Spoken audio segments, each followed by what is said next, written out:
Chinese मांजामुळे Mahesh Chandak यांच्या गळ्याला गंभीर दुखापत. नांदुरा 15 दिवसावर आलेल्या मकर संक्रांती सणासाठी बच्चे कंपनी पतंग उडविण्यात मशगूल झाले आहेत. मात्र आता पतंग उडविण्यासाठी लहान मुले घातक चायनीज मांजाचा वापर करीत असल्याने मांजामुळे गंभीर दुखापत होण्याचे प्रकार घडत आहेत.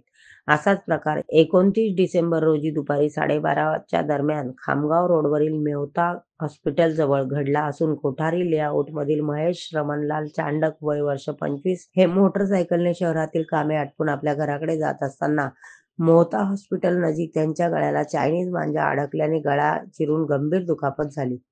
यावेळी उपस्थितांनी त्यांना तातडीने दवाखान्यात उपचारासाठी एका खासगी रुग्णालयात भरती केले.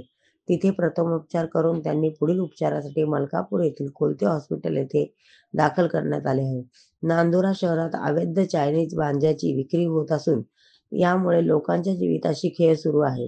तरी पोलिसांनी या गंभीर बाबीकडे तातडीने लक्ष देऊन चायनीज मांजा विक्रेत्यांवर कडक कारवाई करावी अशी अपेक्षा नागरिक व्यक्त करीत आहेत. Prime media 24 news Gopal Dhage, Nandura, Buldhana.